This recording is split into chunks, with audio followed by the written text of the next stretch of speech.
وہاں تراویح کے اندر ایک مرتبہ قرآن مجید کا مکمل کرنا بھی ضروری ہے۔ یہ بہت بڑی سعادت کی بات ہے۔ ہمارے یہاں بہت سے لوگوں کی کم قسمتی ہے کہ ان سے رمضان کے مبارک مہینے میں تراویح رہ جاتی ہے۔ یہ تو حفاظ کرام کی ہمت ہے کہ اللہ تعالیٰ انہیں توفیق عطا فرماتے ہیں۔ لوگ ویسے ہی باتیں کرتے رہتے ہیں، کہیں تیز پڑھتا ہے، کہیں آہستہ پڑھتا ہے۔ یہ تو اس حافظ کو پتہ ہوتا ہے کہ جس نے رمضان کے اندر تراویح کے اندر تیاری کر کے قرآن سنانا ہوتا ہے، 1 پارہ ہو، 1.5 پارہ ہو، 1.25 پارہ ہو، سارا دن بیچارہ حافظ محنت کرتا رہتا ہے، سارا دن محنت کرتا ہے، سپارہ یاد کرتا ہے۔ ہمارے لیے تو بات یہ ہے مصلی پہ کھڑا ہونا، لیکن مصلی پہ کھڑا ہونا یہ کوئی عام کام نہیں ہے، یہ ہر آدمی کے بس کا کام بھی نہیں ہے۔ اللہ تعالیٰ کا خصوصی فضل ہوتا ہے، کرم ہوتا ہے۔ اللہ تبارک و تعالیٰ ہمیں اس کی توفیق عطا فرمائے۔ تو آپ سب حضرات خوش قسمت ہیں کہ اللہ تعالیٰ نے آپ کو سارا قرآن سننے کی توفیق عطا فرمائی، اور قاری صاحب بھی خوش قسمت ہیں کہ اللہ تعالیٰ نے سارا قرآن انہیں سنانے کی توفیق عطا فرمائی۔ حضور اکرم صلی اللہ علیہ وسلم نے فرمایا، جب اللہ تعالیٰ نے زمین و آسمانوں کو پیدا کرنے سے پہلے جب اللہ نے فرشتوں کو پیدا کیا تو فرشتوں کے سامنے قرآن مجید کی تلاوت کی، کہ قرآن اللہ کا کلام ہے۔ تو اللہ تعالیٰ نے سب سے پہلے مخلوقات میں سے فرشتوں کو پیدا کیا، اور فرشتوں کے سامنے اللہ تعالیٰ نے خود قرآن پڑھا۔ آج دنیا میں کتنے بہترین قاری ہیں، قرآن پڑھتے ہیں تو ہم پڑھ آدمی کو بھی مزہ آتا ہے۔ جس نے قرآن پڑھا ہی نہیں ہے، اچھے الفاظ میں اچھی آواز سے جب قرآن پڑھا جاتا ہے وہ بھی جھومتا ہے۔ اور پھر فرشتے جو ساری عربی جاننے والے ہیں، ان کے سامنے اس ذات نے قرآن پڑھا جس کا اپنا کلام ہے۔ بڑے بڑے قاری ہیں دنیا کے اندر، قاری عبدالباسط اور بہت بڑے بڑے قاری ہیں، کتنا خوبصورت قرآن پڑھتے ہیں، لیکن جس ذات نے قرآن بنایا ہے، جس کا کلام ہے، اس کی آواز کتنی خوبصورت ہوگی۔ تو اللہ پاک نے جب یہ قرآن فرشتوں کے سامنے پڑھا تو فرشتوں نے تعجب سے کہا، واہ واہ واہ واہ واہ واہ واہ واہ، کیا ہی بہترین کلام ہے، اور خوش قسمت ہے وہ زبان جو اس قرآن کی تلاوت کرے گی۔ وہ خوش قسمت زبانیں اللہ نے ہمیں عطا کی ہوئی، حفاظ کو عطا کی ہوئی، اس لیے ہم قرآن کو پڑھیں۔ حدیث کے اندر آتا ہے کہ قرآن کو اپنی آوازوں کے ساتھ خوبصورت بنا کر پڑھو۔ تو رمضان کے اندر قرآن سننا بھی سنت ہے، اسی طریقے سے قرآن کا ہر آدمی کے لیے پڑھنا بھی سنت ہے۔ کم از کم سال میں ایک دفعہ تو ہر آدمی قرآن مکمل کرے۔ ہر پارے کے اندر 20 رکوع ہوتے ہیں، اور 30 پاروں میں کتنے رکوع بنتے ہیں؟ روزانہ اگر ایک آدمی ایک رکوع کی بھی تلاوت کرے، روزانہ اگر کوئی آدمی 4 رکوع پڑھے گا تو 4 مہینے میں اس کا قرآن پاک مکمل ہو جاتا ہے، اور جو آدمی 1 رکوع پڑھے گا تو کم از کم سال میں اس کا قرآن تو مکمل ہو ہی جاتا ہے۔ تو ہم کوشش کریں، ہم قرآن مجید کی تلاوت کریں، پھر ہم قرآن کو سمجھیں۔ قرآن کو صرف پڑھنا ہی کافی نہیں ہے، یہ قرآن تو ہمارے لیے مکمل ضابطۂ حیات ہے۔ اس میں زندگی گزارنے کا پورا دستور ہے۔ اس میں نماز کا ذکر ہے، اس میں حج کا ذکر ہے، اس میں روزے کا ذکر ہے، اور اس کے اندر نماز کا بھی ذکر ہے، حج کا بھی ذکر ہے، روزے کا بھی ذکر ہے، زکوٰۃ کا بھی ذکر ہے، احکامات کا ذکر ہے، اس کے اندر جہاد کا ذکر ہے، تبلیغ کا ذکر ہے، اور اس کے اندر اپنے اخلاق کو درست کرنے کا ذکر ہے، اس میں معاملات کا ذکر ہے، اس میں معاشرت کا ذکر ہے، اس میں معیشت کا ذکر ہے۔ انسان کی زندگی کے جتنے بھی پہلو ہیں وہ سارے کے سارے قرآن کے اندر موجود ہیں۔ تو ہم اس قرآن کو سمجھنے کی کوشش تو کریں۔ پرانے زمانے کے لوگ قرآن پڑھتے تھے، قرآن کو سمجھتے تھے۔ صحابہ کرام کی جماعت کے بارے میں آتا ہے، قرآن کی ایک آیت سیکھتے تھے، جس وقت تک اس کے معنی کو سمجھتے نہیں تھے، اس پر عمل نہیں شروع کرتے تھے، اگلی آیت نہیں سیکھتے۔ یعنی ایک آیت پڑھی، اس کے معنی کو سمجھا کہ یہ قرآن ہم سے کیا مطالبہ کرتا ہے، اور پھر جا کر آگے معنی کے ساتھ ساتھ اس کے مفہوم کو بھی سمجھا جاتا تھا۔ اللہ تبارک و تعالی ہمیں اس کی توفیق عطا فرمائے۔ اللہ کی ذات کریم ہے، اللہ کی ذات رحیم ہے۔ اللہ پاک نے ہمیں یہاں جمع ہونے کی توفیق عطا فرمائی ہے، یہ ہمارے لیے بہت بڑی سعادت کی بات ہے۔ قرآن مجید مکمل ہو گیا ہے، لیکن تراویح ابھی باقی ہے، تراویح ابھی باقی تو کل سے کوشش کرنی ہے نماز مسجد کے اندر ادا ہو. مسجد کے اندر بھی 2 ڈھائی 3 پارے رہتے ہیں, پرسوں مسجد کے اندر بھی ختم ہو جائے گا. لیکن تراویح کب تک چلے گی بھائی؟ جب تک روزہ ہے اس وقت تک تراویح ہے, اور ہم نے تراویح کے اہتمام کرنا ہے, سستی نہیں کرنی. سستی آج ہمارے جوان بہت سستی کرتے ہیں. جوان ہمارے 12 سال کے بچے یہاں 5-6 بیٹھے ہوئے ہیں, یہ لوگ بھی سستی کرتے ہیں. اس کی وجہ یہ ہے کہ ہمارے ہاں بچوں کے والدین سستی کرتے ہیں. تو بڑا بچے کے لیے سبق ہے. بڑا کیا ہے بچے کے لیے؟ کہتے ہیں خربوزہ خربوزے کو دیکھ کے رنگ پکڑتا ہے. تو بچہ اپنے باپ کو دیکھے گا, باپ اپنے باپ کو دیکھے گا, اس کا باپ اپنے باپ کو دیکھے گا. تو جیسا معاشرہ ہوگا اور معاشرے کے اندر جیسے نیکیوں کا ماحول ہوگا تو عام بچے بھی نیکیاں کریں گے. اور معاشرے کے اندر گناہوں کا ماحول اگر بنے گا تو پھر معاشرے کے عام لوگ بھی گناہ کریں گے. اس لیے ہم رمضان کے بابرکت مہینے میں گناہوں سے توبہ کریں. یہ مہینہ ہم سے رخصت ہونے والا ہے. پہلا عشرہ بھی گیا, دوسرا بھی گیا, تیسرے کے بھی 2 دن گزر گئے ہیں. آگے 6-7 دن ہیں. اگلے سال پتہ نہیں کس کو رمضان نصیب ہوتا ہے کہ نہیں ہوتا. تو یہ فرصت کی گھڑیاں ہمیں جو اللہ پاک نے دی ہوئی ہیں, تو یہ جو ہے نا اس کے اندر خوب لوٹ مار ہو. خوب لوٹ مار سے کیا مراد ہے؟ نیکیوں کے اندر لوٹ مار ہو, دنیا میں نہیں. ہمارے یہاں رمضان کے ہر دن آتے ہیں تو دکان صحیح رات کھلی رہتی ہے. دکان بھائی کاروبار کے اندر, کاروبار نہیں, اصل کاروبار تو یہ ہے. اللہ پاک فرماتے ہیں یا ایھا الذین آمنو, اے ایمان والو, هل ادلکم علی تجارہ تنجیکم من عذاب علیم, میں تمہیں ایسی تجارت نہ بتاؤں جو تمہیں بڑے عذاب سے بچائے. تؤمنون باللہ ورسولہ, تم اللہ اور اس کے رسول پر ایمان لاؤ. وتجاہدون فی سبیل اللہ باموالکم وانفسکم, اور تم اللہ کے راستے میں اپنی جان اور مال کے ساتھ جہاد کرو. ذالکم خیر لکم ان کنتم تعلمون, یہی تمہارے لیے بہتر ہے اگر تم میں کچھ سمجھ ہے. تو اللہ پاک ہم سے مطالبہ کرتے ہیں کہ اپنی جان کو, مال کو اللہ کے دین کے لیے لگاؤ. تو آپ تمام حضرات سے گزارش ہے, ہم نے تراویح کا بھی اہتمام, اس مجلس میں بیٹھے بیٹھے ہم نیت کریں جب تک زندگی ہے, جب تک سانس چل رہی ہے, انشاءاللہ نماز کا اہتمام کریں گے, انشاءاللہ روزے کا اہتمام کریں گے, انشاءاللہ نے مال دیا ہے زکوٰۃ بھی دیں گے, حج بھی کریں گے, اور اس کے ساتھ ساتھ حلال حرام کا علم بھی سیکھیں گے. انشاءاللہ نماز ایک آدمی پڑھتا ہے لیکن کاروبار میں حلال حرام کا پتہ نہیں ہے تو نماز کا کیا فائدہ. تو ہم نے حلال حرام کا علم سیکھنا ہے اور حلال کو اپنانا ہے اور حرام سے بچنا ہے. حقوق ہیں ہمارے ذمہ, بیوی کے حقوق, خاوند کے حقوق, ماں باپ کے حقوق, بچوں کے حقوق, ساس سسر کے حقوق, جانوروں تک کے حقوق. جانور بھی آپ گھر میں پالتے ہیں تو پہلے علماء سے پوچھیں کون کون سے جانور گھر میں پالنے جائز ہیں اور ان جانوروں کے کیا حقوق ہیں. ہر چیز کا حق ہے. حضور اسلام نے عورتوں کو دیکھا, ان کے ہاتھ میں سونے کے کنگن تھے, آپ نے فرمایا ان کا حق ادا کرتی ہو؟ انہوں نے کہا اے اللہ کے نبی ان کا کیا حق ہے؟ چوڑیاں ہیں, چوڑیوں کا کیا حق ہے؟ فرمایا ان کا حق زکوٰۃ ہے, اگر اس میں زکوٰۃ ادا کرو گی تو یہ تمہارے لیے نجات بنیں گے, اور اگر زکوٰۃ ادا نہیں کرو گی تو قیامت کے دن تمہارے لیے سانپ بن کر تمہارے گلے میں توق بنائے جائے گی. تو ہر چیز کا حق ہے.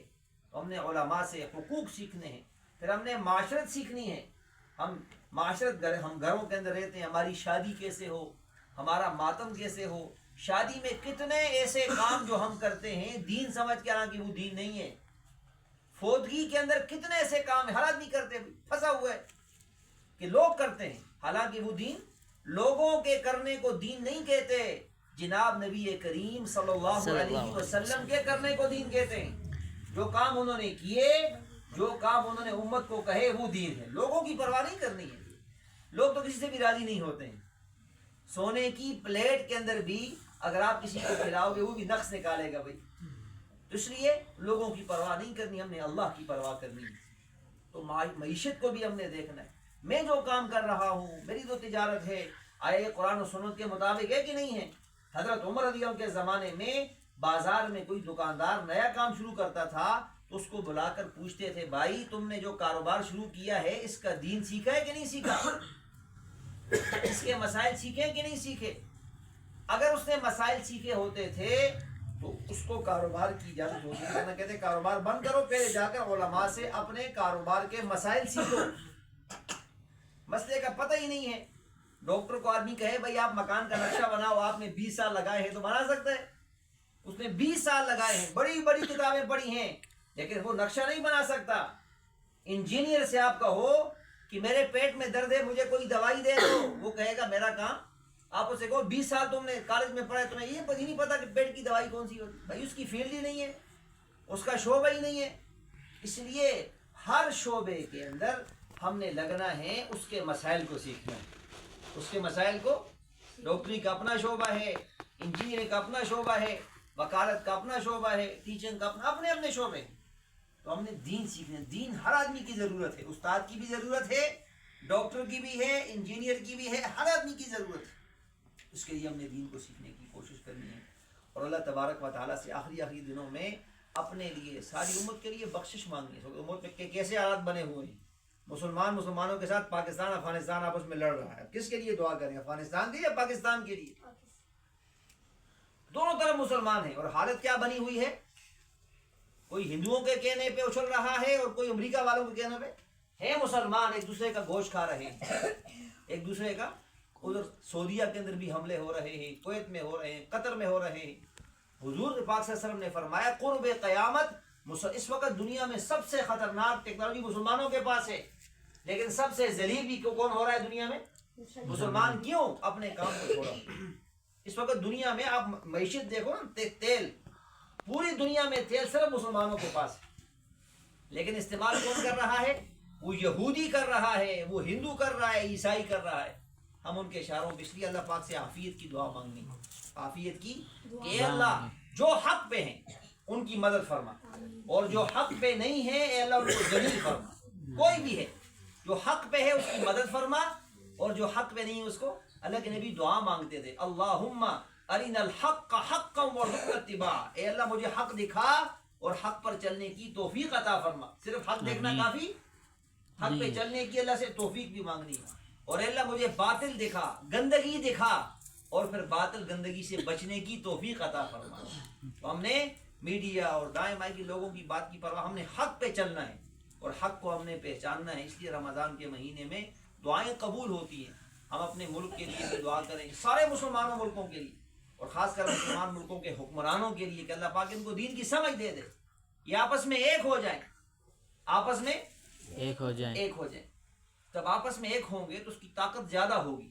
طاقت، آج مسلمان بکھرے ہوئے، ایک باپ کے 4-5 بیٹے تھے نا، آپس میں لڑتے تھے، آپس میں ہر وقت لڑتے تھے، تو باپ ان کو سمجھاتا تھا لڑو نہیں، آپس میں اتفاق کرو، ان کو سمجھ نہیں آتی تھی۔ جب وہ مرنے لگا اس نے سارے بیٹوں کو اپنے پاس بلایا اور لکڑیاں کچھ منگائی، جیسے ہوتا ہے نا توت کی ڈالیاں منگا کر ایک گٹھا بنایا اور اس کے اوپر سے باندھ دیا۔ تو سب سے بڑے بیٹے سے کہا اس کو توڑو، اس نے کوشش کی لیکن نہ توڑ سکا۔ دوسرے بیٹے سے کہا تم توڑو، سب کو بلایا، سارے پہلوان تھے، لیکن وہ جو گٹھا تھا مضبوط تھا، اس کو توڑ۔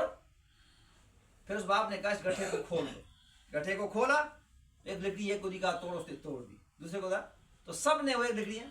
تو باپ نے کہا یہ تمہارے سمجھنے کے لیے ہے، جب تم سب آپس میں ایک ہو جاؤ گے تو دنیا کی کوئی طاقت تمہیں توڑ نہیں سکے گی۔ ہمارے مسلمانوں کو یہ بات سمجھ نہیں آ رہی ہے، لیکن جب تم الگ الگ ہو جاؤ گے، الگ الگ ہو جاؤ گے تو تمہیں۔ آج امریکہ کا ڈر سعودیہ کے اندر ہے، سعودیہ میں تو پاکستان کا ڈر ہونا چاہیے، افغانستان کا ڈر ہونا چاہیے۔ امریکہ کا ڈر کہاں ہے بھائی؟ سعودیہ میں، اور سعودیہ کا پیسہ امریکہ کھا رہا ہے۔ کویت کا ڈر امریکہ استعمال کر رہا ہے، کس کے خلاف؟ مسلمانوں کے خلاف۔ مسلمانوں کے، جنرل مشرف کے زمانے میں پاکستان سے جہاز اڑے ہیں اور جا کر افغانستان میں مسلمانوں پہ بمباری کی ہے کہ نہیں کی؟ تو یہ ظالم لوگ ہیں، اللہ پاک ان کا بیڑا غرق کرے۔